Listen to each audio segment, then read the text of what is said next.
Reflexos nas lentes, balões climáticos, ilusões de ótica, gases dos pântanos. 95% de todas as visões de OVNIs podem ser explicadas e rapidamente desacreditadas, mas 5% têm testemunhas suficientes e evidências factuais que exigem ser levadas a sério. A jornalista Leslie Kean pesquisa esses casos há mais de 10 anos, se concentrando nas evidências e testemunhas mais confiáveis. Trabalhei com oficiais de altas patentes, pilotos, generais e um governador americano para mostrar que existe um fenômeno físico. Está vindo para cá. Está vindo mesmo para cá. Um objeto imenso, triangular e escuro. Cinza, escuro e oval. Parece um frisbee. Agora, novas evidências. Gravações de áudio, dados de radares e testemunhos nunca antes ouvidos tornam essas visões parte dos seletos 5% que não podem ser ignorados. Chegou a hora de acertar o registro. Registros secretos de OVNIs.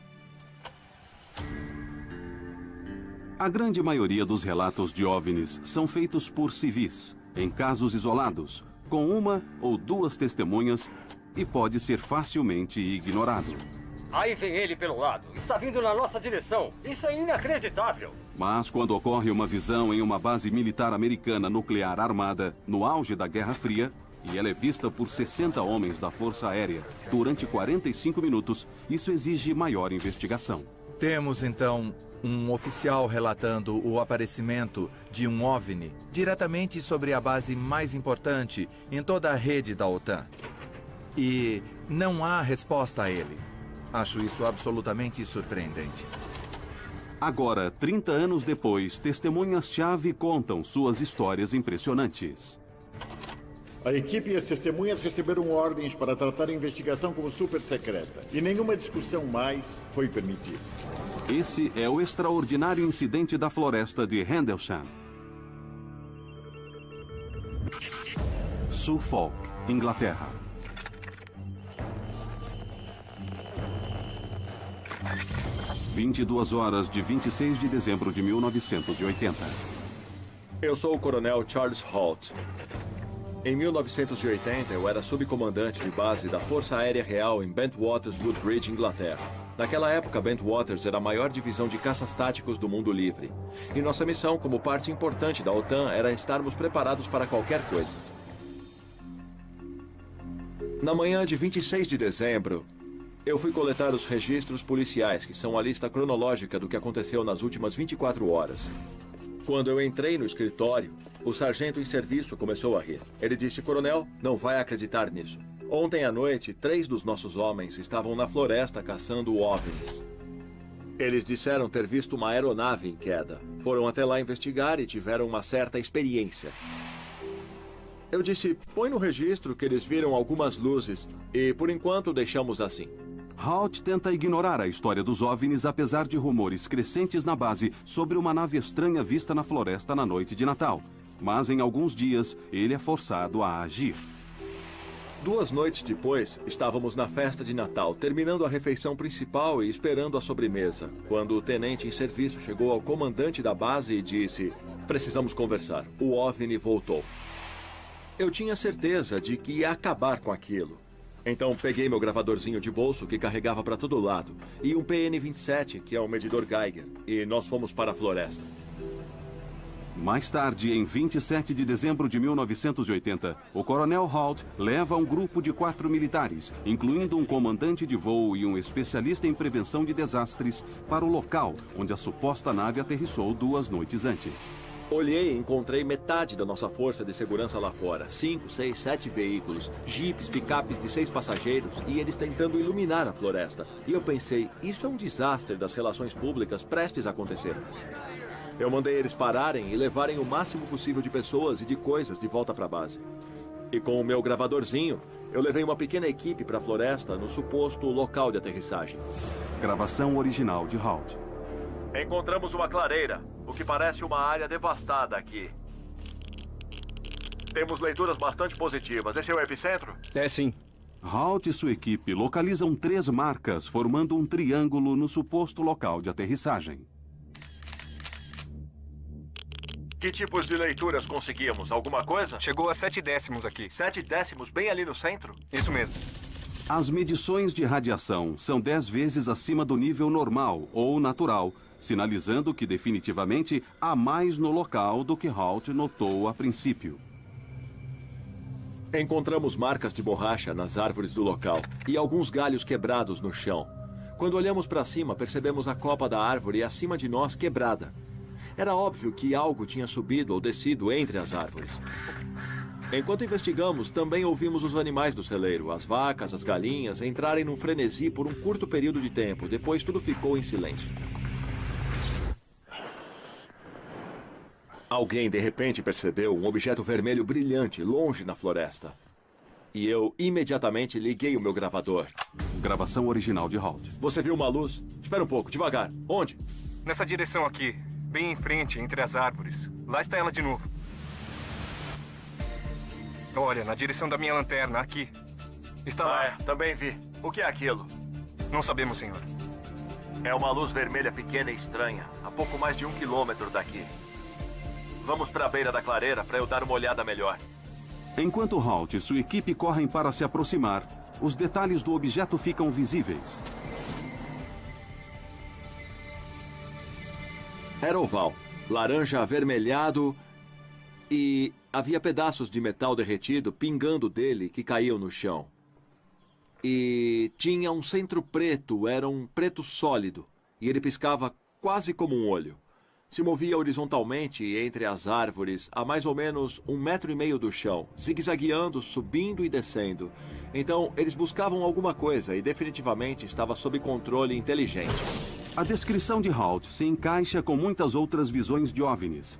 Testemunhas geralmente relatam bolas vermelhas que disparam e buscam como se estivessem sob controle inteligente. Um brilho avermelhado podia ser visto. Mas para Halt e os outros militares, essa experiência estava prestes a ficar bastante estranha. Parece que ele está se movendo um pouco para cá. Está mais iluminado que antes. Está vindo para cá. Está mesmo vindo para cá. Não há dúvida sobre isso. Isso é estranho. Assistimos por uns 2 ou 3 minutos. E de repente, ele explodiu silenciosamente em 5 objetos brancos e tudo desapareceu. Isso deixou todos nós em choque. Eu pensava, nunca vou poder explicar isso. As pessoas nunca vão acreditar. Isso é tão bizarro. Então alguém do grupo olhou para o norte e disse, olha, o que é aquilo?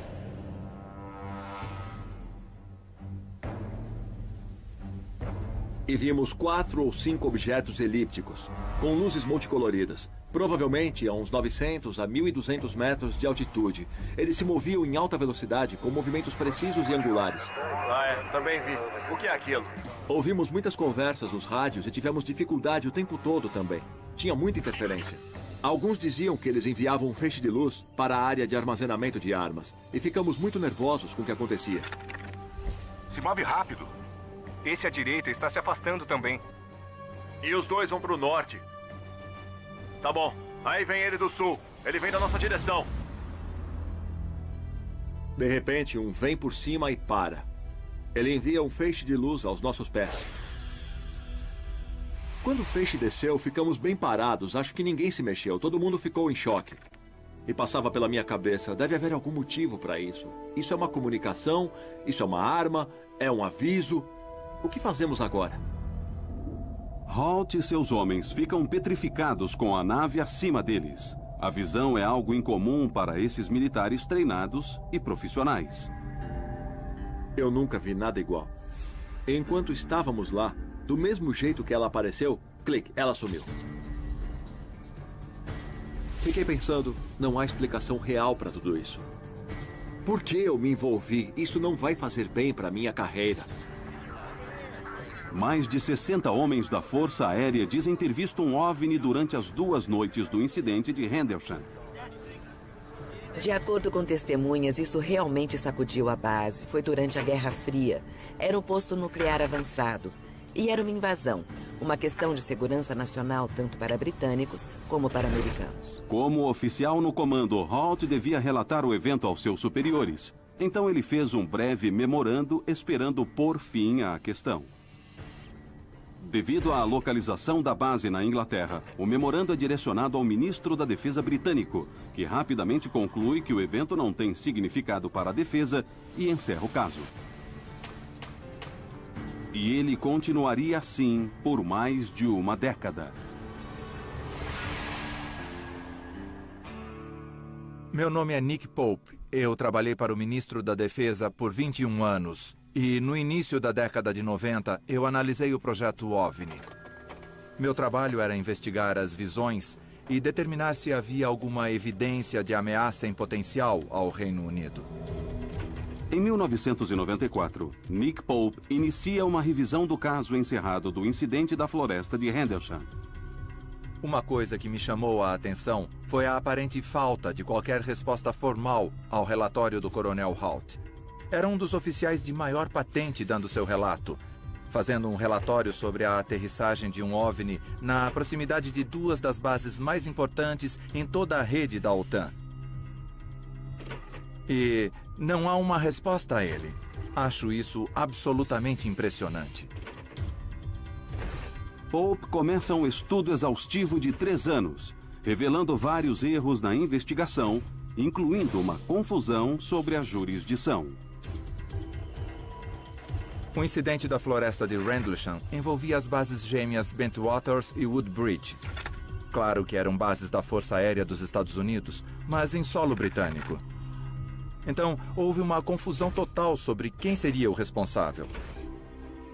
Outro problema era que o local de aterrissagem não tinha sido imediatamente isolado. As pessoas iam e vinham contaminando o local.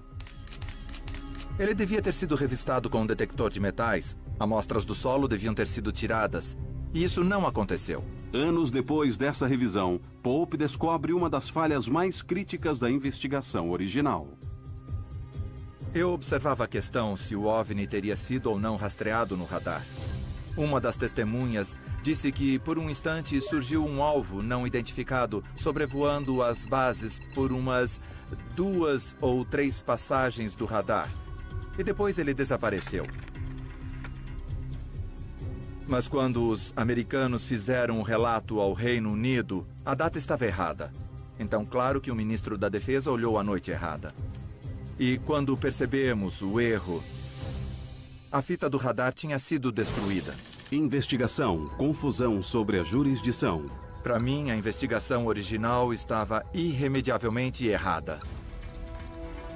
Mas Pope iria além de simplesmente detalhar as falhas na investigação original. Logo, ele encontraria uma testemunha que chegou quase a tocar numa dessas incríveis naves. E produziu imagens impressionantes de um OVNI como nunca vistas antes. Ficou claro para mim que não tínhamos apenas uma evidência de que um ou mais objetos não identificados estiveram sobre o Reino Unido.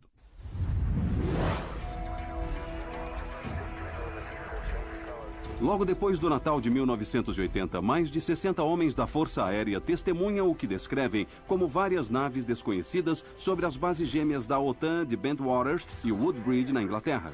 A experiência agita os soldados, incluindo o subcomandante da base, Coronel Charles Halt.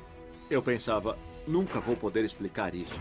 As pessoas nunca vão acreditar. Isso é tão bizarro.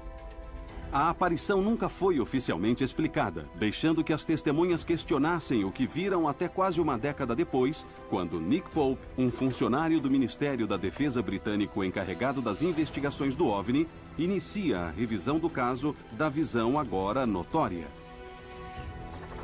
Então ficou claro para mim que a investigação original estava irremediavelmente errada.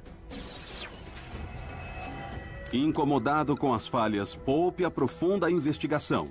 Em 1994, ele entrevista um homem que se tornaria uma testemunha-chave do caso. O sargento James Peniston, aviador americano encarregado da segurança.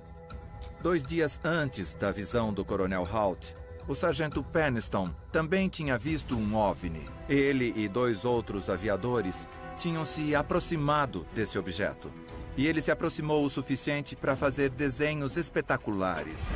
Vista de cima. Vista de frente.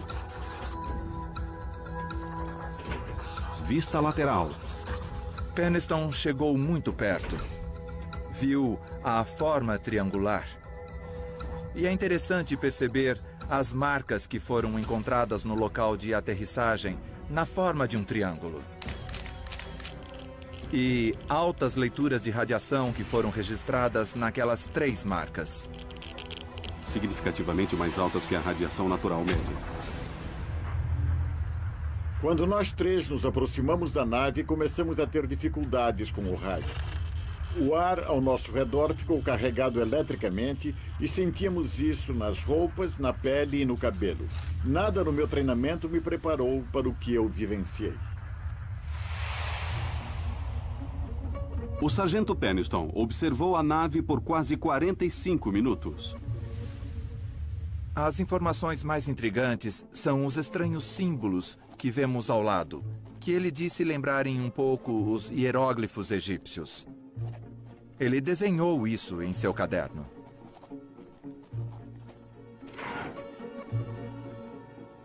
Muitos anos depois do incidente, o sargento Peniston decide sair das sombras e falar publicamente sobre sua visão. Mais de 80 homens da Força Aérea, todos observadores treinados, testemunharam a decolagem. A equipe e as testemunhas receberam ordens de tratar a investigação como super secreta. E nenhuma discussão mais foi permitida. Acho que, analisando bem o incidente da floresta de Rendlesham, ficou bem claro que tínhamos uma evidência de um caso de OVNI convincente. 1 ou mais objetos não identificados estiveram sobre o Reino Unido. O incidente da floresta de Rendlesham agora é considerado uma das visões de OVNI mais conclusivas da história e inclui várias características arquetípicas presentes nos casos mais críveis de OVNIs.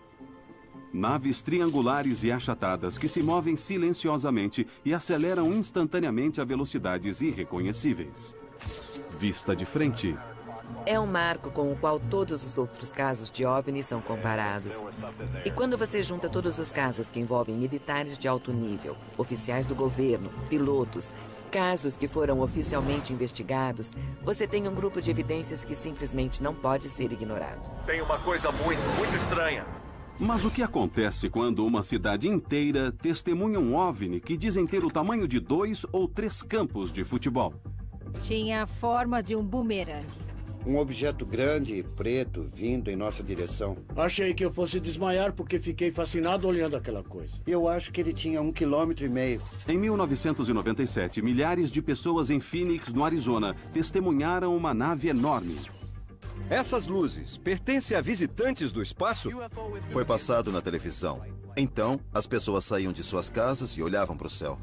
Novas evidências foram apresentadas em um dos casos de OVNI mais longos da história. Pra falar a verdade, foi uma loucura. Travamos completamente. As explicações oficiais são dissecadas. A Força Aérea declarou que fogos foram lançados por volta das 10 da noite. Mas os relatos de testemunhas chegaram mais de 1 hora antes desses fogos. Usar essa desculpa é um deboche do que as pessoas disseram ter visto. E um ex-governador faz uma confissão inesperada. Eu sabia mais sobre as luzes sobre Fênix do que contei. Essas são as luzes de Phoenix. Phoenix, Arizona.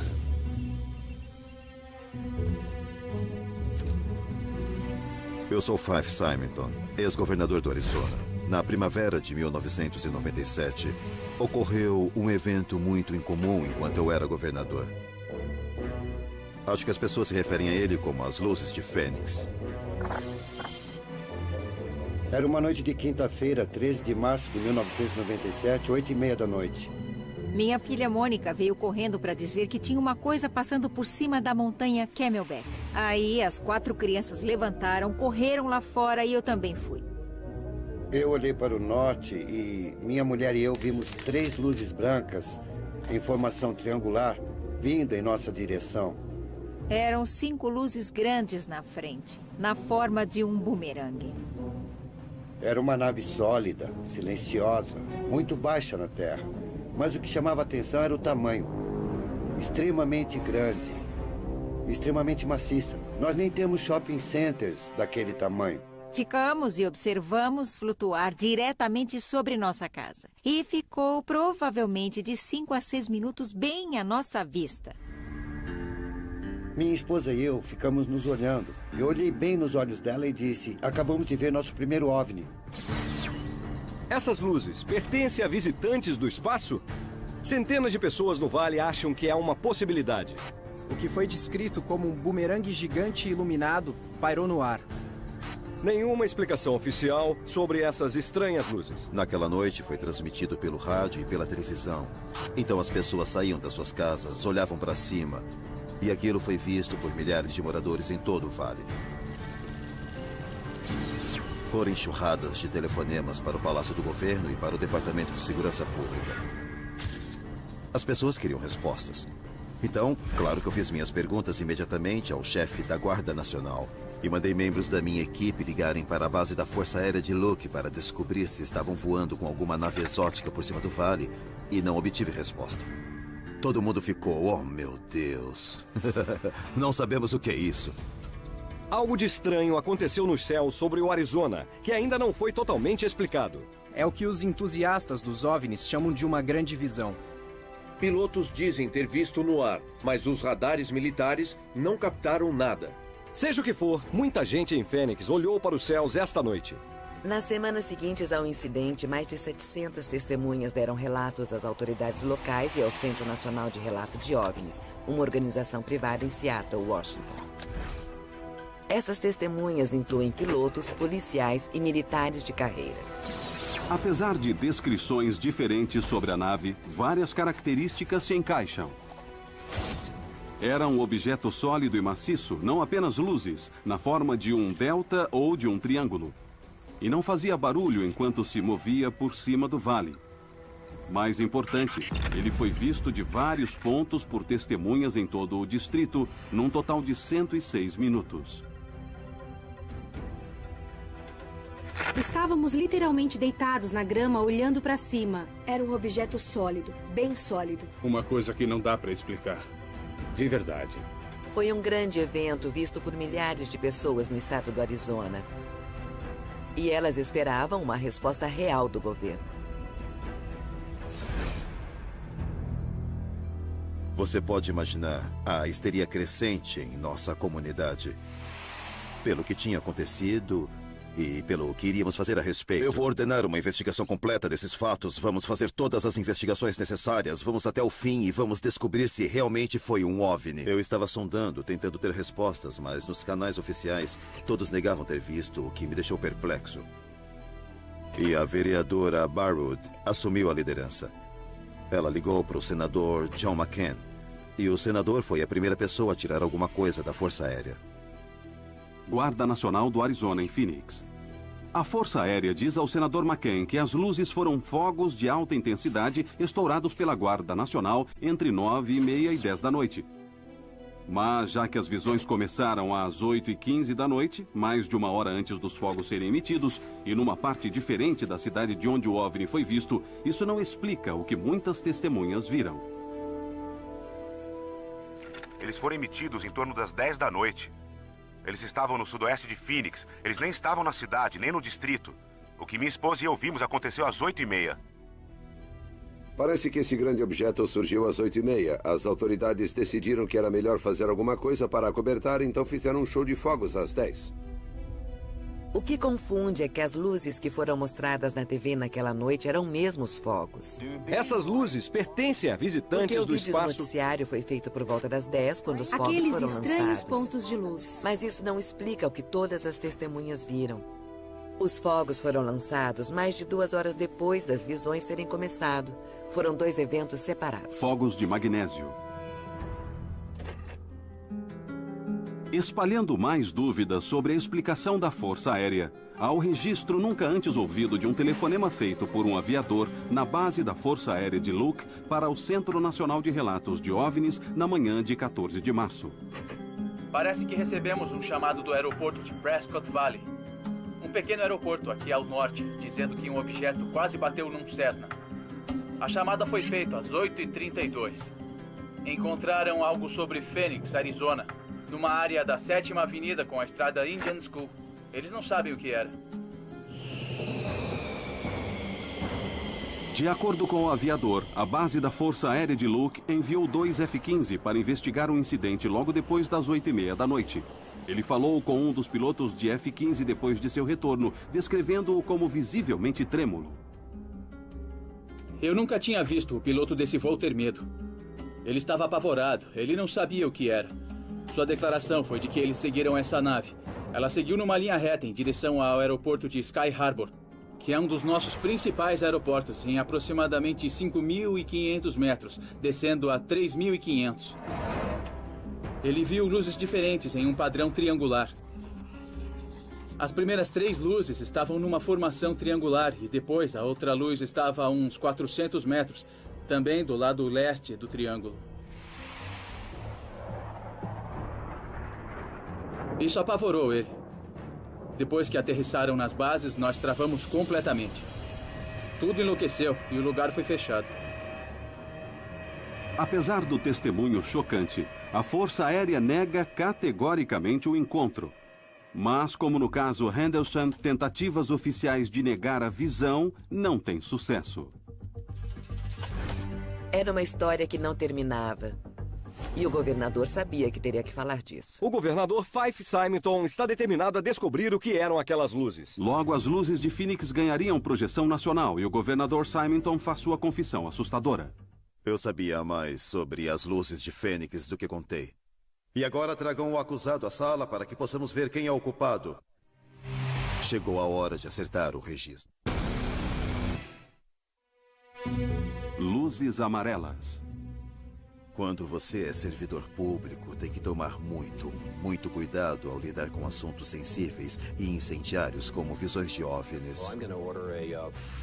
O fato é que se você é funcionário público e começa a falar sobre OVNIs, você é atacado, é inacreditável. Começamos hoje com aqueles estranhos pontos de luz. Mas quando eu olhei do lado esquerdo... Em 2007, estima-se que 10.000 pessoas testemunharam um OVNI sobre Phoenix. Relatos descrevem uma nave em forma de delta no tamanho de vários campos de futebol. Como a nave de Rendlesham, ela foi vista de vários pontos por testemunhas de todo o distrito, num total de 106 minutos. Milhares e milhares de pessoas viram. E houve um alvoroço no interesse público próximo à histeria. Entusiastas dos OVNIs por todo o país. 3 meses depois da visão, o US Today põe as luzes de Phoenix na primeira página, forçando o governador Symington a dar declarações. No início de junho, houve uma grande publicidade e, de repente, nós nos vimos encurralados. Então, eu organizei uma coletiva de imprensa para tentar acalmar um pouco as emoções. Em 19 de junho, Symington faz uma coletiva de imprensa para anunciar que o mistério tinha sido desvendado. E agora eu vou pedir ao oficial Stein e aos seus colegas que tragam o acusado à sala para que possamos ver quem é o culpado. Não ponham muito perto de mim, por favor. Isso só serve para mostrar que vocês são muito sérios. Foi uma brincadeira muito divertida, mas infelizmente foi encarada da maneira errada. Symington faz piada com OVNI. Foi um insulto. Fiquei muito ofendido. Assim como muitas testemunhas. Porque muita gente podia ter falado, mas resolveu se fechar. Se recusou a falar sobre isso por esse motivo. Pelo ridículo. Eu fiquei com muita raiva, porque tenho certeza do que vi e não gostei desse tipo de atitude. Essa coisa ficou sobre minha casa por 5 minutos e alguém devia se importar. Alguém devia se importar. Aquela coletiva irritou muita gente. E eu me arrependo daquilo. Mas o que me incomodou foi que eu sabia mais sobre as luzes de Fênix do que contei. Eu devia ter falado mais abertamente sobre minhas próprias experiências. Em 13 de março, eu estava jantando com minha família. A televisão estava ligada. E eu sabia das notícias sobre o OVNI. Então eu disse, vou pegar o carro e vou até a Estrada Lincoln, depois da Skull Peak, para ver o que está acontecendo. Phoenix, Arizona. Quando cheguei aqui, havia gente só curtindo o parque. Eu fiquei uns 5 ou 10 minutos e alguém disse, olha aquilo, olha aquilo. E a noroeste tinha uma nave grande de uns 900 a 1.200 metros. Ela cobria um pedaço do céu. E eu via outra nave ao longe. Mas os aviões pareciam pontinhos, comparados ao tamanho daquela nave. Ela veio na nossa direção, não fez nenhum som. E se moveu bem devagar e tranquila, não era rápida. Ela flutuou sobre Skull Peak. E assim tivemos uma vista magnífica de sua silhueta. O governador Symington observa o objeto por quase 1 minuto antes que ele acelere no vale. A nave desapareceu de repente. Eu servi na Força Aérea Americana. Vou por toda a minha vida adulta e nunca vi nada igual. Tinha capacidades aeronáuticas inacreditáveis, algo muito além de tudo que temos ao nosso dispor. Com certeza, era incrível. Mas eu pensei, melhor eu ficar quieto porque sou governador. E se começar a falar sobre isso vai criar mais histeria ainda. E não devemos esquecer o fato de que eu tinha estado para governar. Symington manteve o silêncio em seu segundo mandato, mas agora, quase 15 anos depois, o ex-governador dá lições a autoridades públicas. Eu acho que no que diz respeito ao governo, nós somos levados a sempre ter explicação para tudo. E é difícil as entidades governamentais dizerem eu não sei, ou não podemos explicar isso, e admitir a total vulnerabilidade. E agora precisamos focar. Mas eu aprendi uma lição dura sobre isso, através da experiência pessoal. Autoridades precisam ser mais abertas e mais corajosas para lidar com questões como essa. Obrigado! Precisamos lidar com legitimidade e objetividade, e se não soubermos o que é, dizemos que não sabemos. É hora de acertar e fazer a coisa certa. Os detalhes do que foi visto na noite de março de 1997 ainda são avidamente debatidos, e o caso das luzes de Phoenix continua sem solução. Mas o que não se questiona é que o caso revelou uma necessidade urgente de estudos dos OVNIs e de uma entidade oficial do governo para receber e investigar relatos. Como está agora, não existe uma entidade oficial para as pessoas nos Estados Unidos recorrerem se ocorrer algum evento que elas achem que deva ser relatado. E o interessante é que, em termos da comunidade da aviação, a FAA diz a seus funcionários no manual que, se virem um OVNI, não devem relatar nada à FAA. Então, eles dizem no manual que o governo americano não quer saber de nada sobre visões de OVNI. Pilotos e pessoas na comunidade da aviação, em particular, são excelentes testemunhas. Mas, com frequência, quando vêm OVNIs, elas não relatam, porque acham que terão problemas em sua carreira. Isso é um problema real, porque torna o caso mais difícil de ser registrado e limita muito os dados disponíveis sobre o fenômeno. Sem uma agência oficial que colete as visões, junto com a ridicularização que rodeia os relatos, é impossível ter registros precisos da frequência e da magnitude das atividades de OVNIs. Mas na comunidade da aviação, isso impõe um grande risco à segurança. Se esses objetos voadores não identificados são reais, as colisões no ar com nossas aeronaves podem ser catastróficas. Torre, aqui é o Dave. Oi, Dave, é a Sue, da torre da United. Você viu um disco voador no C-17? Eu não vi nada, Sue. E se visse, eu não admitiria. Menos de uma década depois das luzes de Phoenix, essas questões voltaram à tona com a suposta invasão de um OVNI a um dos aeroportos mais movimentados dos Estados Unidos. Vários pilotos e funcionários da United Airlines juram ter visto um OVNI. Com certeza não era o que chamamos de avião. Quando a Apollo 13 precisou de... Some history. Relatos frívolos e sensacionalistas de OVNIs explodiram pela internet, tornando mais difícil que nunca separar os confiáveis dos questionáveis. Em resposta a isso, vários especialistas aplicam rigorosos padrões investigativos e científicos para avaliar evidências desse fenômeno. Entre eles está a jornalista veterana Leslie Kean. Eu pesquiso os OVNIs há uns 10 anos. Sempre concentrada na informação principal, factual. Evidências de radares, fotográficas, físicas, que foram estudadas em laboratórios. E não em materiais orientados por conspirações que circulam por aí pela internet.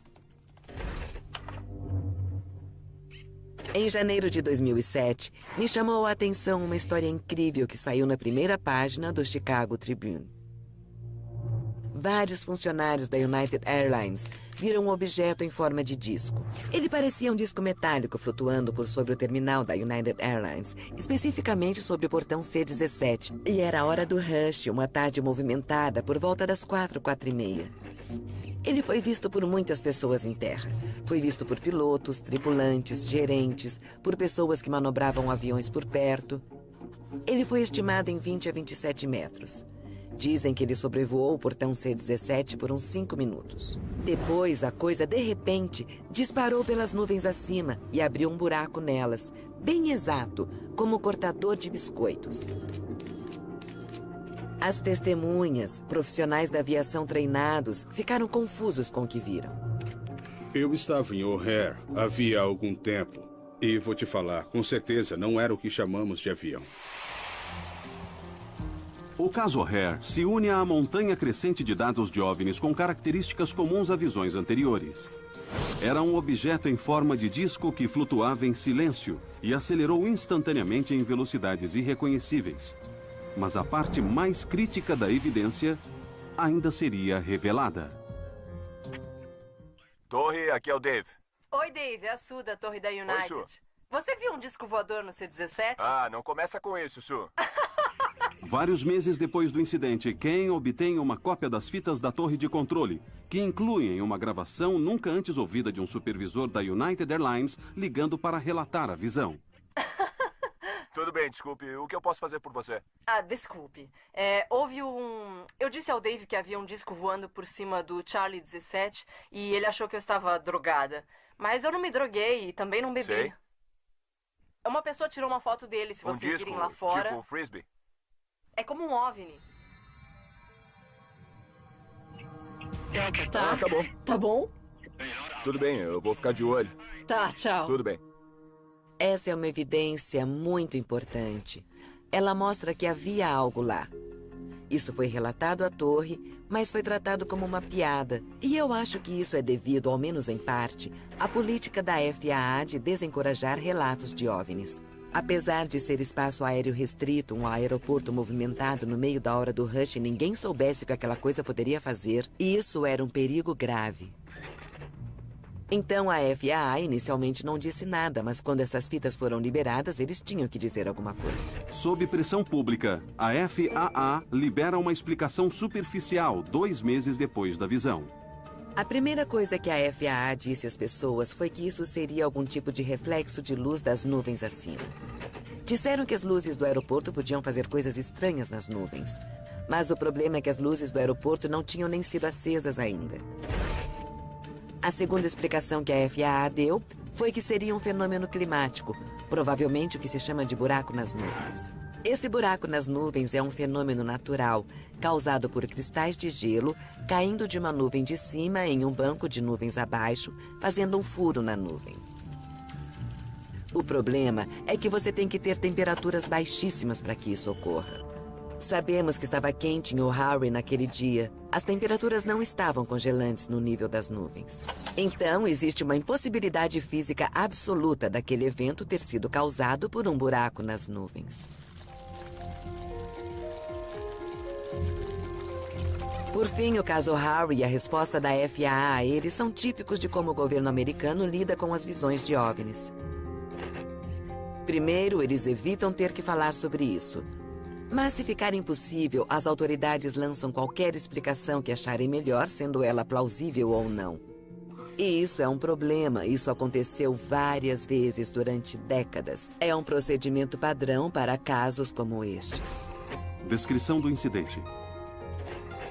Apesar da situação atual, houve um período na história americana em que o estudo científico foi encorajado e as visões foram bem recebidas pelo governo. Nos últimos 3 anos, um grande número de pessoas sãs e confiáveis envolveram-se nessa história de discos voadores. Nós lemos sobre eles, falamos sobre eles, pensamos sobre esses relatos de fenômenos estranhos nos céus. Começo a acreditar que ele é um extraterrestre.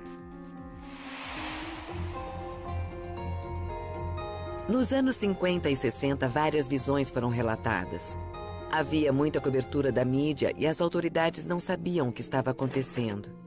Isso foi durante a Guerra Fria, então havia uma preocupação do público em geral sobre coisas inexplicadas no céu. O governo americano abriu uma agência na Força Aérea chamado Projeto Blue Book, e seu propósito era tomar relatos do público e investigar casos. O projeto Blue Book foi lançado oficialmente em 1952 com uma equipe de 5 pessoas que recebeu mais de 1.500 relatos somente no primeiro ano. Eu dirigia para o norte, na estrada 101, umas 3 horas da tarde. Eu percebi luzes azuis incríveis que passaram pelo meu avião. Eu olhei para a direita e havia no céu 3 tubos de luz fluorescente. Ela passou por mim, praticamente por cima da minha cabeça. O objeto voava em linha reta. Contei 8 delas, seguindo direto para o mar. Comecei a ouvir um som parecido com assovio. Uma luz linda, meio rosada, meio prateada. Entre 1952 e 1969, o Blue Book recebe mais de 12.000 relatos de OVNIs, quase 800 não foram desvendados. Logo, fica claro que o alcance do fenômeno é bem maior que o pequeno escritório da Força Aérea pode lidar. Blue Book estava fadado ao fracasso desde o início. Tinha pouco pessoal, era incompetente de certa maneira e se tornou um exercício de relações públicas para a Força Aérea. Então, em 1966, foi decidido que seu futuro dependia de um estudo financiado pelo governo baseado na Universidade do Colorado. O estudo da universidade é liderado pelo Dr. Edward Condon, um médico e ex-chefe do Bureau Nacional de Padrões. Condon foi tendencioso contra OVNIs desde o início. Na verdade, em um artigo de 1967, ele disse: "Minha crença é de que não há nada nisso, mas não devo chegar a essa conclusão antes de um ano." O relatório de Condon terminou em 1968 e inclui análises valiosas de casos de OVNIs não desvendados em suas quase 1.500 páginas. Mas elas foram amplamente ignoradas diante do sumário de 2 páginas escrito pelo próprio Condon, que declara que não são mais necessários os estudos científicos de OVNIs. Em dezembro de 1969, a Força Aérea anuncia o término do projeto Blue Book, a partir do mês seguinte. Desde então, o relatório é citado várias vezes por autoridades e cientistas para justificar a recusa ao estudo de OVNIs. É mesmo uma tragédia. Essa foi a única investigação oficial do nosso governo. Quando foi fechado, a era de ouro dos estudos de OVNIs terminou. Objeto: desenho D. Secreto. Desde 1970, muitos casos desafiariam as afirmações por trás do término do Blue Book. Mas uma visão de 1986, perto de Anchorage, no Alasca, daria evidências que deviam ser levadas a sério. Aqui é o 1-2. Em outro equipamento, confirmamos que há 2 objetos voando em torno de sua esquadra 1550. Onde ele está? Está seguindo ele? Parece que sim. Nesse caso, um capitão com 30 anos de experiência em voo põe sua reputação em jogo, relatando uma nave enorme que o segue por quase 1 hora. Um encontro que renderia o mais longo dado registrado de um OVNI até hoje. Evidência que seria levada até a Casa Branca. Eles estavam todos animados, então eu perguntei o que ele achava que seria e ele disse: um OVNI. Meu nome é Richard Haynes e eu sou cientista pesquisador da NASA desde 1967. Meu interesse em fenômenos aéreos não identificados tem mais de 30 anos. Eu era cético, eu estava convencido de que poderia explicar os fenômenos. Mas tive a oportunidade de falar com pilotos comerciais que voavam em nossos simuladores. E de vez em quando um piloto me dizia que uma história incrível tinha acontecido a ele. Com os anos, eu comecei a perceber que eu estava errado, que não podia explicar os fenômenos. Então, nos anos 70, comecei a coletar entrevistas de pilotos, às vezes no cockpit do avião, às vezes refazíamos um encontro real. E até agora coletei mais de 3.000 visões de praticamente todos os países do mundo e várias delas foram bem sérias. Elas não se qualificariam como reais pelos padrões da FAA. Então, visando a segurança no ar, formamos a NARCAP, Centro Nacional de Relatos de Fenômenos Anômalos na Aviação.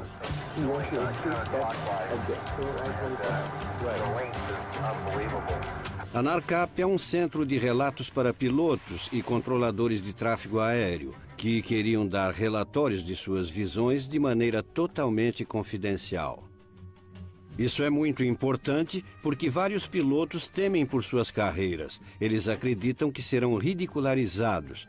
E a implicação é de que se você vê algo num voo, não é competente para pilotar a aeronave, o que é absurdo. Temos que contornar essa situação. Aqui é o 1-2. Em outro equipamento, confirmamos que há 2 objetos voando em torno de sua esquadra 1550. Em 1986, a NARCAP sabe de uma visão próxima a Anchorage, no Alasca, que se tornaria um dos casos mais conhecidos registrado por um piloto.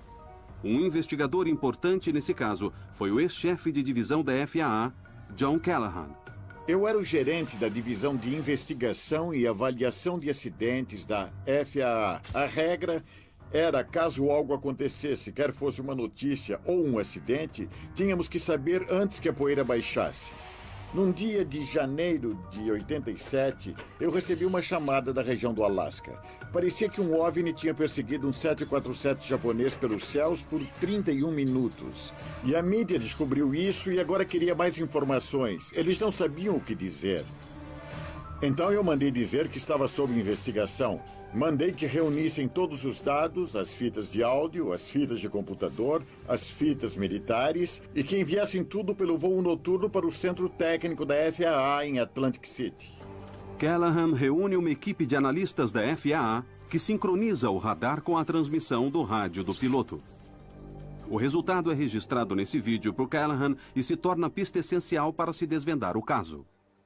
Tá, vamos lá. Centro de Anchorage, Japan Airlines, 1628. Temos 2 naves na nossa frente a 1,5 km.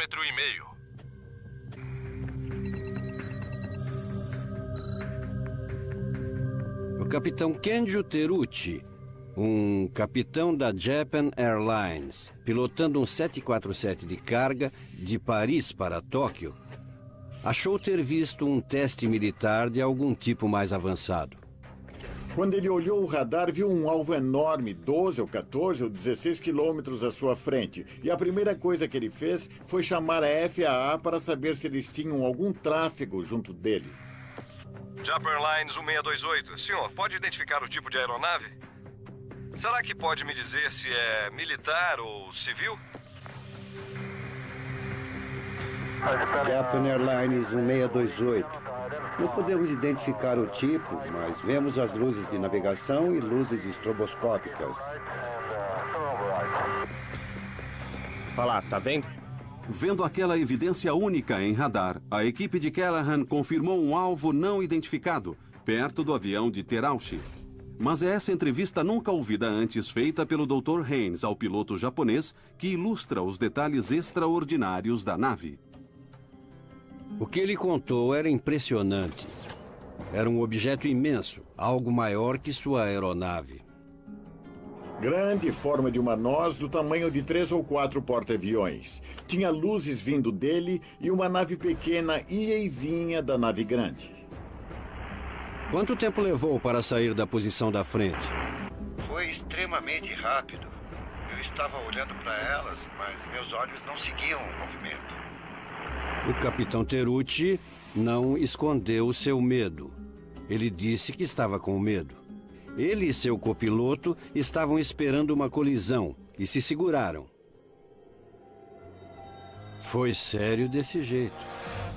O controlador de Anchorage claramente levou a visão a sério, porque seu próximo passo foi confirmar o alvo não identificado com a base da Força Aérea de Elmendorf. Tá, parece que estou recebendo algum retorno. Não sei se é falso ou não. Negativo. Não é falso. Eu quero que mantenha o rastro e veja se pode captar um código e verificar se não tem nenhuma aeronave operando nessa área. Afirmativo. Não temos ninguém aí em cima agora. O militar vê aqueles alvos. O controlador do radar vê aqueles alvos. De acordo com o piloto, era uma grande nave aqui que se manteve com ele por um tempo. Japan Airlines 1628. Senhor, vou pedir que faça uma virada de 360 graus para a direita e me avise como fica seu tráfego. Entendido, 360. Quando o capitão Terucci se aproximava de Fairbanks, ele recebeu permissão para dar uma virada de 360 graus. Ele queria tentar escapar daquele objeto que estava do seu lado esquerdo. Sua posição era de que o objeto continuaria seu voo adiante, e ele viraria para a direita e se afastaria. Nós achamos que tinham sumido porque só podíamos ver nossas luzes de retorno. Eu lembro que pensei como foi ótimo que nada tivesse nos acontecido. Então, quando nos dirigimos para Anchorage, vimos ela de novo. E ela nos seguiu por toda a volta de 360 graus. Em outro equipamento, confirmamos que há 2 objetos voando em torno de sua esquadra, 1550. Onde ele está? Está seguindo ele? Parece que sim. Enquanto Terucci fez sua volta de 360 graus, o objeto fez o círculo com ele. O que é muito interessante, porque ele precisa estar bem mais rápido que o avião para conseguir. Então o fenômeno tinha que estar sob controle, talvez controle inteligente para manter a localização precisa com aquele avião. O piloto vê, seu copiloto vê, a base militar e o controlador de Anchorage rastreiam no radar e um passageiro de um jato da United Airlines voando perto também disse ter visto uma nave desconhecida na área. Ao todo, a visão do Alasca tem muitas características comuns com os casos mais verossímeis de OVNIs, incluindo o de Rendlesham, o de Phoenix e o de Chicago. É um objeto enorme em forma de disco que se move como se tivesse um controle inteligente e é capaz de acelerar instantaneamente a velocidades irreconhecíveis. E o mais incrível, o encontro dura quase 55 minutos por uns 560 quilômetros, fornecendo dados significativos à FAA. Anormalidades ocorrem próximas à antena, relatos tanto da torre quanto do radar. Eu fiz um mapa com a análise que explica tudo em torno do 747. E até um cego pode ver que há um alvo lá. Mas achei que era uma aeronave furtiva. Imagina se alguém acredita em OVNIs. Quando Callahan voltou a Washington, uma reunião foi marcada com a equipe científica da Casa Branca para uma revisão dos materiais. Eram 3 cientistas da equipe do Reagan, 3 caras que disseram ser da CIA, e eu passei a fita 3 vezes para eles. Em outro equipamento, confirmamos que há 2 objetos voando. Quando o vídeo terminou, eles estavam todos animados, estavam babando. Estavam ansiosos para pôr as mãos em todos aqueles dados. Essa era a primeira vez que eles tinham mais que alguns minutos de dados de radar para analisar. E então o cara da CIA chega e diz: esse evento, apontando para um monitor de TV, nunca aconteceu. Nós nunca estivemos aqui. Vamos confiscar todos esses dados e você vai jurar segredo. E eu disse: o que você acha que é? Eu ainda acho que é um avião. E ele disse: é um OVNI. 2 meses depois da reunião de Callahan, a FAA libera uma explicação oficial para a visão que, como nos casos de Phoenix e Chicago, busca desconsiderar o fenômeno. Eles disseram ser um sinalizador. Era um alvo fantasma, seria um reflexo. Nunca aconteceu. Mas os pilotos japoneses não viram alvos fantasmas, eles não viram reflexos, eles não viram sinalizadores. Nós só vemos um ponto ou um traço no radar. E temos que confiar no que diz o piloto. O piloto estava lá. Eu vi vários pontos, vi várias pequenas luzes. Capitão Terauchi decide ir a público falar desse encontro, arriscando a sua reputação pessoal. Por sua disponibilidade em preencher formulários e ser entrevistado, a Japan Airlines decidiu que ele não voaria mais. Então o capitão Terucci foi designado para o trabalho interno.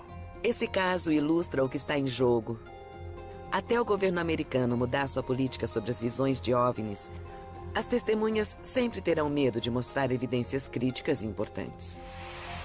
É assim que a ciência progride. Deve-se permitir que pessoas descrevam aberta e honestamente o que veem. Nunca vamos chegar ao fundo desse fenômeno se não tivermos uma abertura.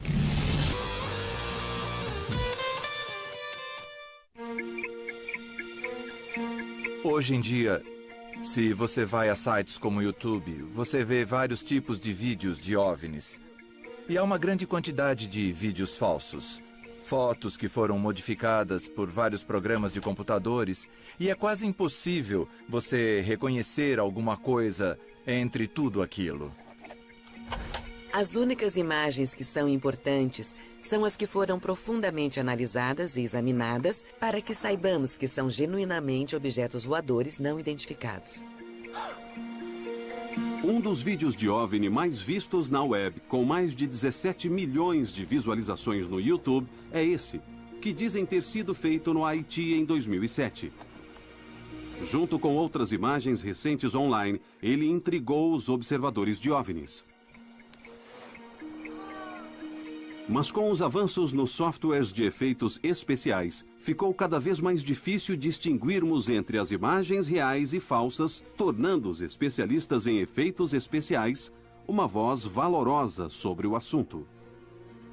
Sou Doug Trumbull, faço filmes que tenham a ver com efeitos especiais de ficção científica. Eu trabalhei em 2001, Odisseia no Espaço, Contatos Imediatos do Terceiro Grau, Blade Runner, Star Trek o filme. Então, eu faço naves-mães, naves espaciais e OVNIs. Temos uma situação agora em que todo mundo que tem um laptop pode fazer um OVNI falso. Eu posso fazer um OVNI falso com o meu celular. Isso se espalhou por todo lugar. Eu acredito, pessoalmente, que há algo bastante real, mas nunca vi uma fotografia que eu não pudesse reproduzir, falsificar digitalmente, oticamente ou fotograficamente e fazer ela parecer real. Então, eu sou o meu maior inimigo em relação a essas coisas, porque eu sei o que é possível. Numa pausa em seu mais recente projeto, Trumbull dá sua opinião sobre a autenticidade do vídeo de 2007 no Haiti. Eu acho muito bom, mas eu não acredito que seja real, mas eu acho que é um efeito especial muito bem feito, porque há movimentos de câmera bem dinâmicos. Eles encaixam o movimento regular da câmera com o movimento do objeto. Parecem ser trajetórias balísticas parecidas com as de nave-mães. Tudo faz sentido, como se voasse numa formação. Mas há várias coisas acontecendo aqui que denunciam a ilusão de certa forma. Deixa eu parar aqui. Olha essas duas palmeiras. Elas são idênticas. Essa copa, aquela copa, essa copa, aquela copa. Isso é uma composição de uma palmeira posta em 2 lugares. Então é a mesma árvore 2 vezes. Isso não acontece na natureza. É absolutamente impossível. Há outras coisas acontecendo, como quando a coisa passa pelas árvores. Apesar de parecer ser uma luz bem clara, ela não afeta as copas em nada. Devia haver mais luz refletindo nas copas das árvores, uma luz piscando e alguma interação, mas não há porque isso é bem mais difícil de fazer. Então, bom trabalho. Mas eu não acredito. Enquanto veranistas com câmeras de vídeo podem topar com provas irrefutáveis de OVNIs no futuro, já há imagens de fenômenos cientificamente testados e amplamente aceitos. Várias pessoas confirmaram que tiveram visões múltiplas e prolongadas de objetos voadores iluminados e em forma triangular. As visões belgas do final dos anos 80 e início dos 90 são as mais difundidas da história, com mais de 2.000 relatos bem documentados e pesquisados de pilotos, policiais e militares. Achei que era uma invasão do nosso espaço aéreo. Temos que descobrir porque é uma questão de defesa aérea. Uma epidemia de visões de OVNIs de 18 meses intrigou o governo belga e levou a comunidade científica à evidência de OVNI mais conclusiva até hoje. Eu olhei e disse, oh meu Deus, é demais. Minha sensação na hora, devo admitir, era de que era falso. Essa é a onda belga. Bruxelas, Bélgica.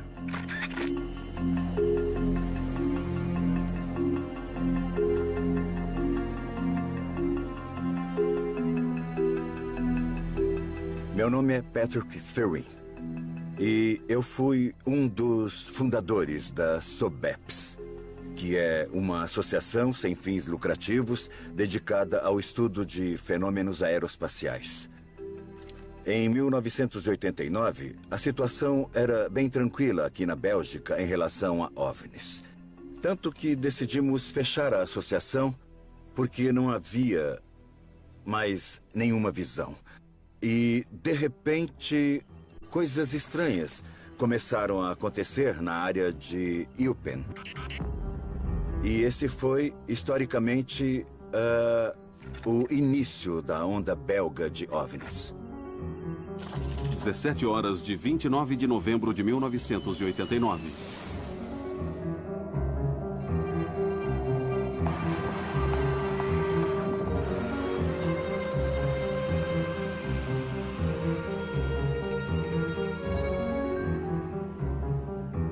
Meu nome é Albert Kreutz. Na noite de 29 de novembro de 1989, eu estava no rádio da polícia de Eupen. Por volta de 5h30 da tarde, uma equipe de policiais informa a Kreutz sobre um objeto voando sobre um campo próximo e iluminando-o como um estádio de futebol.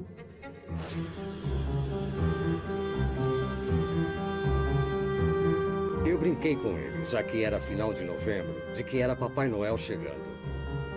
Aí eles gritaram: "Olha pela janela de cima e você vai ver."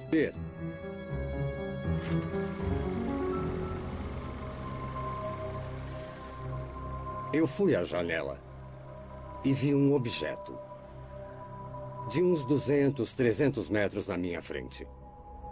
Como um barco, flutuando no céu.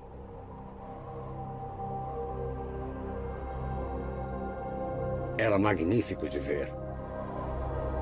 E isso me fez pensar que não estamos sozinhos na Terra. No universo. Eu achei aquilo lindo.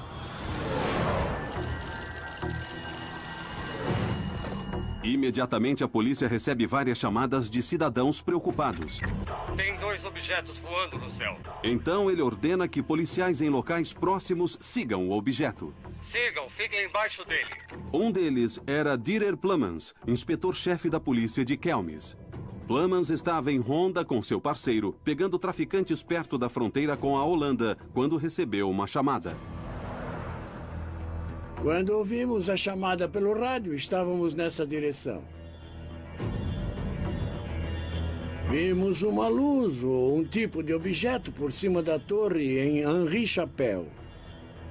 E nos perguntamos o que é aquilo.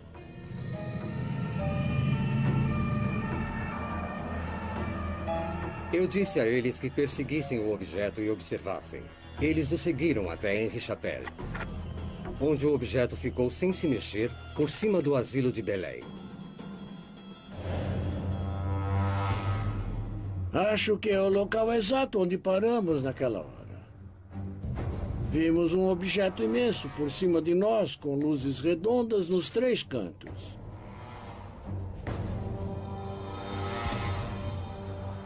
E em algum ponto, um objeto bem menor saiu por trás. Ele tinha uma luz vermelha que piscava junto com a luz maior. Plummans e seu parceiro observam os objetos por vários minutos e, de repente, a bola vermelha volta para a nave maior. O objeto subiu e depois foi embora.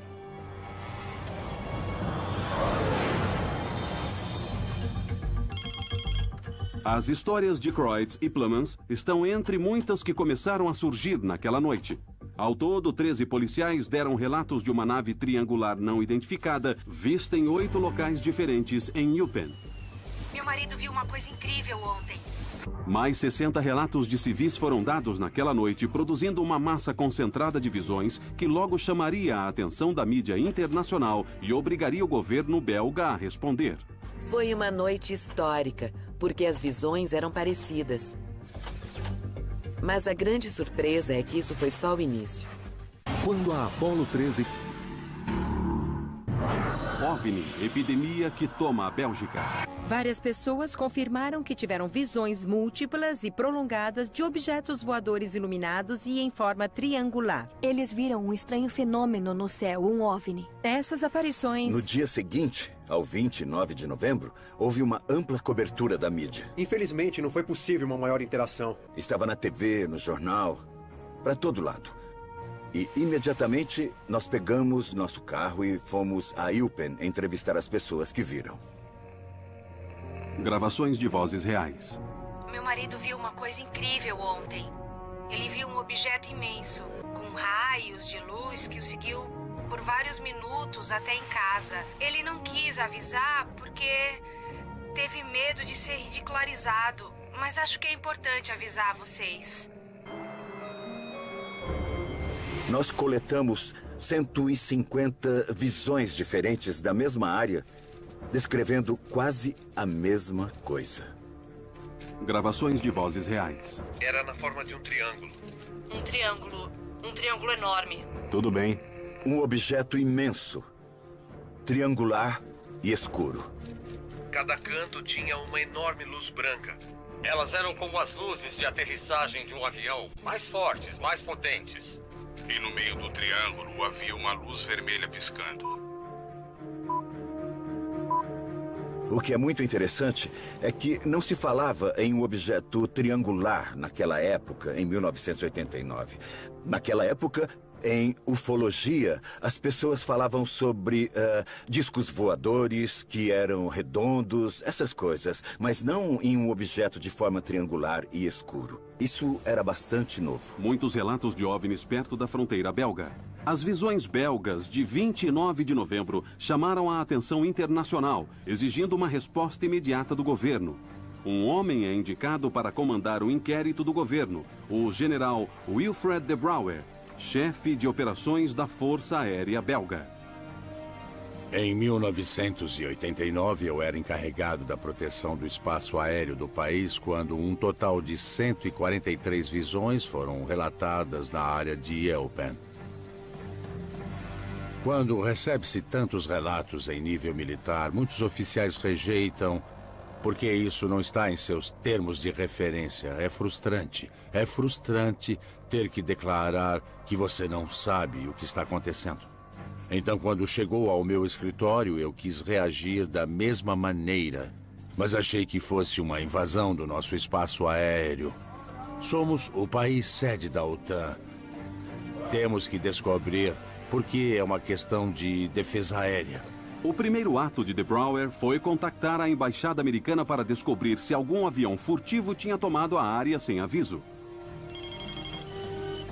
Eles responderam bem rápido e confirmaram formalmente que nenhuma nave tinha passado por cima da Bélgica. Então isso derrubou essa teoria. Mas as visões continuam, incluindo vários casos em que muitas pessoas foram envolvidas em uma única visão. Policiais, militares e gente do governo, um meteorologista da Força Aérea. Testemunhas muito confiáveis, todas elas convencidas de que viram algo excepcional. Um dos casos que mais intrigou de Brouwer ocorreu apenas 2 semanas depois das visões iniciais, quando várias testemunhas relatam uma nave de forma triangular perto da cidade rural de Ernage. De Brouwer é particularmente tocado pela história do coronel André Amon, um engenheiro civil que também é diretor de infraestrutura do exército belga. Eu estava saindo de casa com a minha esposa para buscar meu filho na estação de trem de Gembloux. Eu percebi 3 painéis amarelos se movendo paralelamente a mim na estrada. Embaixo deles havia uma luz pulsante. Eu não entendi o que era. Minha esposa disse, deve ser só um avião. Mas eu queria ver, então eu reduzi. O objeto ficou paralelo ao meu carro. Então eu acelerei e reduzi umas 2 ou 3 vezes mais e toda vez o OVNI me acompanhava. O OVNI passou atrás da floresta de Sarternarche. Então eu virei à esquerda e parei num pequeno monte diante de uma fazenda. O OVNI veio ali, por trás da floresta. Eu vi um objeto imenso com uma luz branca se aproximar até ficar uns 100 metros na nossa frente. Você ouviu o trânsito na estrada e um trem passando a 1 quilômetro dali. Mas não se ouvia nenhum barulho vindo desse objeto que estava apenas a 100 metros na nossa frente. Observamos ele por 6 ou 8 minutos. E minha esposa disse: André, vamos, entra no carro, não gosto disso. E nesse ponto, a grande luz branca recua e dispara para o sudoeste. No tempo de um suspiro. Pela minha experiência, esse tipo de aceleração exige uma grande quantidade de energia, que não seria possível sem materiais que conduzam em baixas temperaturas. E hoje, 20 anos depois, sei de uma coisa. Não existe um objeto feito pelo homem que possa fazer o que eu vi aquele objeto fazer naquele dia. Não existia na época e ainda não existe hoje. É impossível. Coronel Amon envia um relatório ao ministro da Defesa e é um dos muitos militares que convenceram o governo belga de que era necessária uma ação. Decidimos armar um procedimento para lançar, no futuro, uma nave para identificar essas visões, mas sob condições. Primeiro, testemunhas tinham que relatar à polícia. Ela confirmava a visão e depois nós ligávamos para a estação de radar que tinha autoridade para enviar o F-16.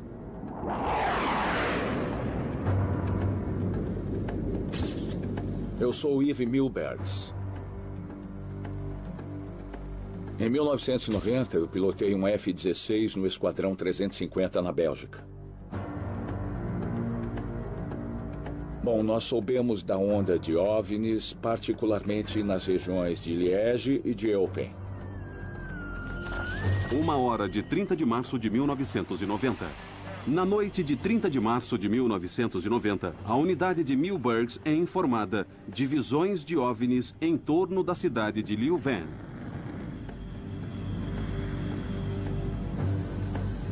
Imediatamente partimos em formação. 2 F-16 voando a leste de Bruxelas. Em direção 180 graus. Tem contato comigo, Mil? Tenho contato, sim. Nosso objetivo era interceptar ou chegar o mais perto possível dos objetos e tentar identificá-los o melhor possível. Seguindo para o sul, se movendo bem rápido agora. Pode investigar. Cheque armamentos. A velocidade em que o objeto se movia, a grande variação de altitude e seu curso eram únicos. Velocidade do objeto 1.833 km por hora. Em combate aéreo, estamos habituados a ver objetos se moverem muito rápido. Mas nesse caso, as variações eram incomuns, o que provava que estávamos lidando com um objeto muito diferente de uma aeronave. Perdi contato agora. Coletiva de imprensa, Força Aérea Belga. Aqui vocês podem ver que o vetor do objetivo está em 300 graus, a velocidade está em 1.833 quilômetros. Isso é uma velocidade normal? Não, a velocidade normal de um avião nessa altitude é por volta de 650 e 740 quilômetros. Sob pressão de uma imprensa e público famintos, De Brouwer faz uma coletiva de imprensa para discutir o voo de Milbergs. Essa é uma velocidade de 1.870 quilômetros e foi a maior velocidade que registramos. Os F-16 registraram objetos que voavam em velocidade normal, mas de repente viravam e aceleravam em velocidades que eram mais altas que a velocidade do som. Isso não pode ser feito por nenhuma nave convencional. As acelerações levam o objeto de 280 km a 920 em questão de segundos. Infelizmente, só um dos radares de nossos F-16 gravou informações suficientes para a análise, o que significa que não podemos comparar as fitas para excluir a interferência eletromagnética, que é um reflexo de um objeto, às vezes no chão, que pode passar pela atmosfera e ser captado pelo radar do F-16.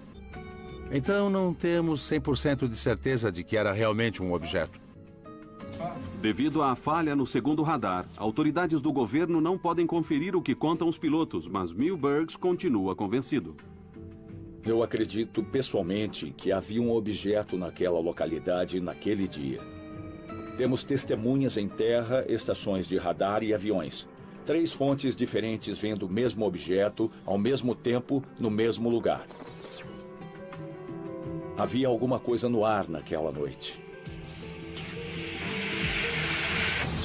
As visões individuais da onda belga são impressionantes e impressionam De Brouwer e outros investigadores por sua legitimidade. Mas o que eles não tinham era algo irrefutável. Uma evidência que levaria os relatos diretamente à esfera da ciência. Numa noite de primavera, numa aldeia próxima de onde tudo começou, essa evidência finalmente chegaria. E os resultados seriam mais do que os imaginados. Minha sensação, na hora, devo admitir, era de que era falso. History. Mais de um ano depois da onda belga começar, relatos de OVNIs continuam a chegar ao escritório do fundador da SOBEPS, Patrick Ferrand. Ouderghem, Bélgica, 1991. Durante quase 18 meses, coletamos várias observações e encontramos centenas de pessoas. Coletamos umas 60 fotografias de objetos voadores não identificados. E quase a mesma quantidade em filmes de vídeo. Mas, infelizmente, eles eram todos muito ruins. Você só vê uns pontinhos de luz num fundo preto. Zemst, Bélgica, 1990. Mas nós tivemos muita sorte de encontrar uma boa imagem. E essa imagem foi feita na pequena aldeia de Petit Réchamp, que não é longe de Eupen. 22 horas de 4 de abril de 1990. Em 4 de abril de 1990, às 10 horas da noite, uma garota estava passeando com o cachorro no jardim e viu um objeto muito estranho. Ela voltou para casa e disse ao namorado que tinha algo de estranho lá fora e se ele podia dar uma olhada. Ele saiu e levou a câmera. Ele só tinha 2 fotos, então se encostou no muro, não se moveu e armou uma exposição de 1 a 2 segundos. Ele tirou 2 fotos e, quando mandou revelar o filme, viu que uma delas estava branca, não havia nada nela. Então, ele jogou fora. Mas a segunda era interessante. Ele viu 3 luzes e uma coisa vermelha no meio. Mas foi só isso. Petit Réchamp original. Eu recebi o original na época. Olho para ele e digo, oh meu Deus, é demais. A minha sensação na época, devo admitir, era de que era falso. Então, construí uma pequena maquete e tentei reproduzir o que havia nos slides. Imediatamente entendi que não era uma maquete. Então, nós decidimos ir até alguém que fosse especialista em análise digital. Alguém que tivesse as ferramentas certas para detectar e para provar se aquilo era falso ou não. O slide foi colocado em estudos por 1 ano pelo professor Mark Acheroy, um físico nuclear da Academia Real Militar em Bruxelas. A análise do professor Acheroy do componente azul do slide mostra que um lado do objeto triangular está perfeitamente em foco. Mas os 2 outros lados estão desfocados. Isso prova que existe um movimento independente do objeto. Não era falso. O slide é analisado depois por cientistas de todo o mundo, incluindo o professor André Marion, um físico nuclear da Universidade Paris-Sud. O professor Marion descobriu que havia um campo magnético em torno do objeto porque ele observou um padrão como os de filetes de ferro em um campo magnético. As descobertas do professor Marion desencadeiam especulações de que a nave poderia se mover usando um sistema de propulsão dinâmica de magnetoplasma, um motor elétrico que usa um campo magnético para gerar força. Tal sistema pode também responder à falta de vento e de barulho relatada pelas testemunhas. Na história dos estudos de OVNIs, a foto de Petit Rechan é uma das evidências mais convincentes de uma visão até hoje. Não só reforça milhares de relatos de toda a Bélgica, mas também ilustra muitos atributos dos casos de OVNIs mais confiáveis. Uma nave triangular que se move em silêncio e acelera instantaneamente a velocidades irreconhecíveis. O que é bem interessante nas visões belgas é que no Reino Unido houve uma onda de visões parecidas 3 anos depois. Muitas testemunhas falam de um imenso OVNI em forma triangular com 3 luzes debaixo dele e uma maior e um pouco mais fraca no meio. Então, é claro que nos 2 casos, os governos estão vendo isso e chegando à conclusão de que estamos lidando com um fenômeno real. Bélgica. A onda belga é incrível não só pelo grande número de relatos, mais de 2.000, mas pela maneira como foram feitos e oficialmente investigados. Durou quase 18 meses. E, de repente tudo parou. Dos 2.000 casos relatados, 650 foram investigados. E dos 650, 500 continuam inexplicados. A questão fica em aberto. O que seria? Eu não sei a resposta. Com certeza, só posso dizer que não era uma aeronave, nem um helicóptero, nem um balão, nem Zeppelin, nem ultraleve, nem aeromodelo, nada disso. A onda belga continua um mistério. E até hoje, 20 anos depois, testemunhas têm mais perguntas que respostas. Estou frustrado porque, depois de 20 anos, ninguém tem uma explicação válida. Tinha 2 objetos no céu. Não temos outra explicação. Eu nunca vi nada igual, nem antes, nem depois daquele dia. E até hoje ainda não sei o que era. É algo extraterrestre? Pode ser, só posso contar o que eu vi. Quando a Apollo 13...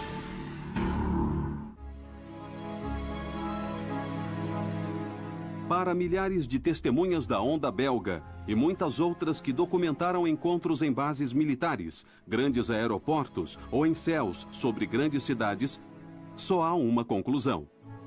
Há algo lá e precisamos levar isso a sério. A dificuldade em estudar OVNIs é que, se eles são manifestações de uma civilização avançada, nós estamos mais ou menos na mesma posição dos ratos de laboratório, tentando entender a civilização dos técnicos em biologia no laboratório. É além da nossa imaginação. E Arthur C. Clarke disse que tecnologia suficientemente avançada não é diferente de mágica. A história está cheia de novos fenômenos. Fenômenos mal compreendidos, que foram ridicularizados, zombados. Por quê? Porque a ciência não teve chance de examiná-los ou não quis examiná-los por vários motivos. Temos que mudar essa situação. Temos uma propensão em nossa cultura a ridicularizar as visões de OVNIs. É um problema e precisamos ser mais maduros sobre isso no país. Sabe, nem tudo são luzes de aviões, balões meteorológicos e truques. Há fenômenos reais aqui. Isso é uma coisa que a comunidade científica devia observar. Ela devia se engajar nisso. Potencialmente, isso teria muita coisa a nos ensinar. Temos de ter em mente que nossa civilização só tem 40.000 anos. O que é um piscar de olhos na vida da nossa galáxia. Então somos bebês por aqui. Há 200 bilhões de estrelas, mais um enorme número de planetas, inclusive planetas do tamanho da Terra. Então a probabilidade de haver vida por aí parece ser bastante grande. Temos técnicas de análise muito sofisticadas, usadas em todo o universo para ver planetas, estrelas, nebulosas. Mas eu comecei a perguntar se alguém fez uma análise sofisticada, tecnicamente apurada, das fotografias dos OVNIs, para que tivéssemos o que eu chamo de filme de Zapruder das visões de OVNIs. E a resposta é não. Então, nesse vácuo, eu decidi assumir o que se tornou um hobby para mim. Eu comecei a aplicar tecnologia de rastreamento digital sofisticada e controlada, que usamos nos efeitos especiais, algumas que desenvolvemos durante a filmagem de contatos imediatos para tentar fotografar um OVNI. O projeto de Trumbull, conhecido como UFOTOG, a fotografia de OVNIs, usa câmeras precisamente calibradas e antenas de rádio para registrar imagens e dados do céu à noite.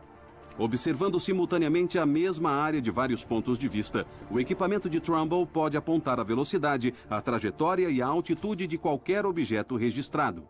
E, mais precisamente, determinar se é uma nave convencional. Meu plano é fazer imagens que possam ser cientificamente válidas e que possam ser examinadas, como o filme de Zapruder, para que bons analistas de ciência fotótica possam ver e dizer: foi exatamente isso que aconteceu. Tem uma exposição de 2 segundos aqui. Acho que nos próximos anos é provável que encontremos evidências de vida inteligente no universo. Acho que isso vai acontecer muito em breve. E eu quero fazer parte disso.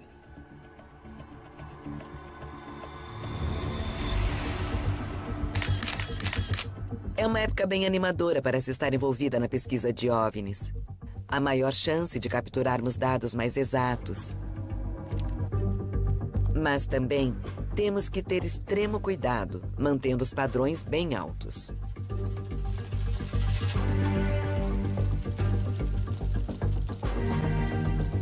Tinha alguma coisa lá. Um objeto bem pequeno e preto. Em sentido horário. Então vocês não têm uma nave naquela área? Afirmativo, não temos ninguém voando lá agora. Eu dirigi ao norte na estrada 101. Dentre esses casos de OVNIs mais confiáveis de nossa geração, ouvimos histórias em primeira mão que não podem ser ignoradas. Um comandante de base da OTAN, um chefe de divisão da FAA, pilotos condecorados, policiais, um ex-governador. Todos puseram suas reputações em jogo para dar testemunhos do que eles, a princípio, não queriam aceitar. Juntos com as evidências coletadas de dados de radares, a fotografias e gravações de rádio nunca antes ouvidas, essas visões apresentam casos que não podem ser ignorados. É o acúmulo de evidências de pilotos, generais, autoridades do governo, que prova, na minha opinião, que temos um fenômeno físico real que não foi explicado. É hora de recebermos essa informação e os novos relatos mais abertamente. Aqui é o comandante. Ele estava morrendo de medo. Eu não sei o que era. Tinha a forma de um bumerangue. Um objeto imenso, triangular e escuro. Do tamanho de 3 ou 4 porta-aviões. E veio direto na nossa direção sem fazer um barulho. Ele estava sob algum controle inteligente. Tá vindo pra cá. Tá mesmo vindo pra cá. 3 tubos de luz fluorescente. Cinza escuro e oval. Parece um OVNI. Parecia que alguém tinha feito um furo na nuvem. Ele desapareceu de repente. Não há dúvidas. Isso é estranho.